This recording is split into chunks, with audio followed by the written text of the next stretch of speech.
오늘 우리에게 주신 하나님의 말씀은 요한복음 1장 29절에서 42절까지 말씀입니다. 이튿날 요한이 예수께서 자기에게 나아오심을 보고 이르되 보라, 세상 죄를 지고 가는 하나님의 어린 양이로다. 내가 전에 말하기를 내 뒤에 오는 사람이 있는데 나보다 앞선 것은 그가 나보다 먼저 계심이라 한 것이 이 사람을 가리킴이라. 나도 그를 알지 못하였으나 내가 와서 물로 세를 베푸는 것은 그를 이스라엘에 나타내려 함이라 하니라. 요한이 또 증언하여 이르되 내가 보매 성령이 비둘기같이 하늘로부터 내려와서 그의 위에 머물렀더라. 나도 그를 알지 못하였으나 나를 보내어 물로 세례를 베풀라 하신 그 이가 나에게 말씀하시되 성령이 내려서 누구 위에든지 머무는 것을 보거든 그가 곧 성령으로 세례를 베푸는 이인 줄 알라 하셨기에 내가 보고 그가 하나님의 아들이심을 증언하였노라 하니라. 또 이튿날 요한이 자기 제자 중 두 사람과 함께 섰다가 예수께서 건이심을 보고 말하되 보라, 하나님의 어린 양이로다. 두 제자가 그의 말을 듣고 예수를 따르거늘 예수께서 돌이켜 그 따르는 것을 보시고 물어 이르시되 무엇을 구하느냐? 이르되 랍비여 어디 계시오니이까 하니 랍비는 번역하면 선생이라. 예수께서 이르시되 와서 보라. 그러므로 그들이 가서 계신 데를 보고 그날 함께 거하니 때가 10시쯤 되었더라.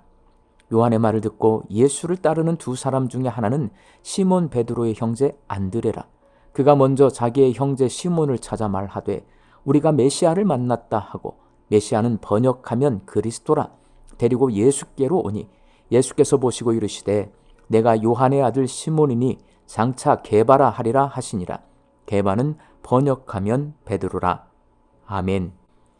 신약 성경의 4개의 복음서 가운데 가장 늦게 기록된 요한복음은 마태, 마가, 누가복음에 기록되어 있는 예수님의 행적을 기록해 놓지 않았습니다. 왜냐하면 먼저 기록된 3개의 복음서를 읽은 초대교회 성도들이 예수님의 행하신 이적들을 이미 잘 알고 있기 때문입니다. 그래서 요한복음은 예수님이 하나님이심을 소개하는 데 집중합니다. 요한복음은 세례 요한에 대한 기록도 다른 복음서와 다르게 기록해 놓고 있습니다.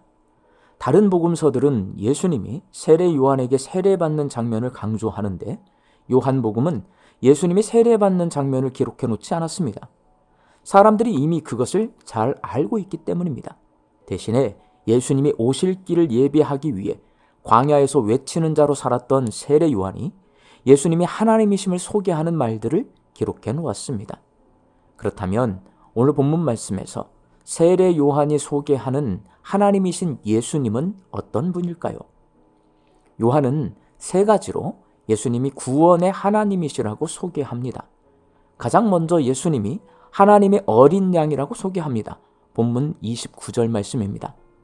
이튿날 요한이 예수께서 자기에게 나아오심을 보고 이르되 보라, 세상 죄를 지고 가는 하나님의 어린 양이로다. 세상 죄를 지고 가는 어린 양은 구약의 제사에서 사람들의 죄를 대신해 희생당하는 제물을 뜻하는 말입니다.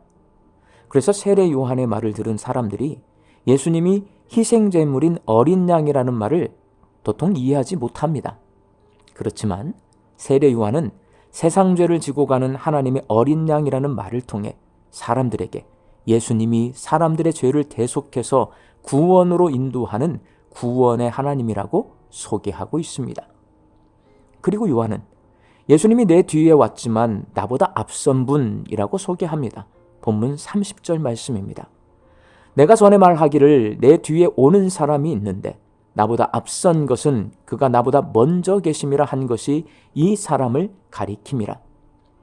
예수님은 세례 요한보다 6개월 나중에 태어나셨지만 예수님이 더 먼저 계셨다는 이 말은 예수님이 사람이 아니라 하나님이시라는 말입니다. 회개하라, 천국이 가까이 왔느니라 라고 구원을 선포한 세례 요한은 사람들에게 예수님이 자기보다 앞장서서 구원을 선도해 가시는 하나님이시라고 소개하고 있습니다. 또한 요한은 예수님이 성령으로 세례를 베푸는 분이라고 소개합니다. 본문 33절 말씀입니다. 나도 그를 알지 못하였으나 나를 보내어 물로 세례를 베풀라 하신 그 이가 나에게 말씀하시되 성령이 내려서 누구 위에든지 머무는 것을 보거든 그가 곧 성령으로 세례를 베푸는 이인 줄 알라 하셨기에. 예수님께서 베푸시는 성령 세례는 하나님의 임재를 체험하고 옛사람을 벗어버리고 새사람을 덧입어서 죄인이 하나님의 자녀로 거듭나게 하는 세례를 말합니다. 그래서 세례 요한이 예수님을 성령으로 세례를 베푸는 분으로 소개하는 것은 예수님을 구원의 하나님으로 소개하는 것입니다. 예수님이 구원의 하나님이시라고 고백한 세례 요한은 자기의 제자 두 사람을 예수님께 보냅니다.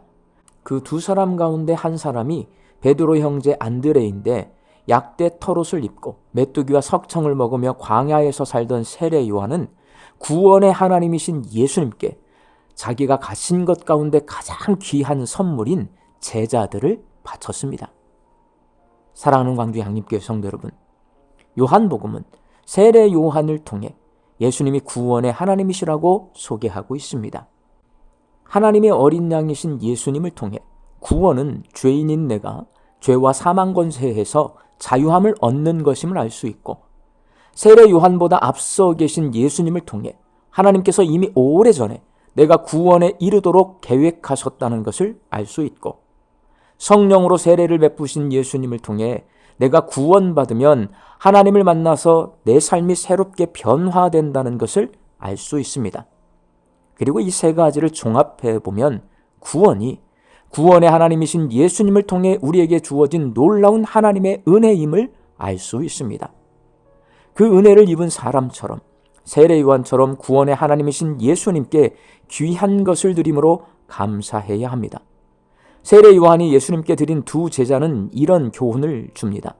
제자는 선생님께 배워서 선생님을 닮아가는 사람입니다. 예수님께 배워서 예수님처럼 사는 것이 구원받은 성도가 예수님께 드릴 수 있는 가장 귀한 것입니다. 우리 광주 양림교회 성도들이 예수님을 닮아가서 구원의 하나님이신 예수님께 가장 귀한 것으로 감사드리는 주님의 백성들이 되시기를 예수님의 이름으로 축원합니다. 함께 기도하겠습니다. 오늘 말씀을 통해 예수님이 구원의 하나님이심을 고백합니다. 구원은 하나님께서 우리에게 주신 놀라운 은혜입니다. 그 놀라운 은혜 앞에 내 삶을 들여 감사하게 하여 주시옵소서. 옛사람을 벗어버리고 새사람을 덧입어서 예수님을 닮은 거룩한 삶을 살게 하여 주옵소서. 말씀 듣고 세상을 향해 나아갑니다. 하나님, 우리 광주 양림교회 성도들이 일하는 일터 위에 복을 내려 주시어서 하나님 허락하신 일용할 양식을 풍성히 거두게 하여 주옵소서. 흩어져 살고 있는 내 가족과 자녀들 안전하게 지켜주시옵소서. 예수님을 구세주로 믿는 믿음 가지고 하나님을 예배하며 우리 주님과 동행하는 믿음의 사람들이 되게 하여 주옵소서.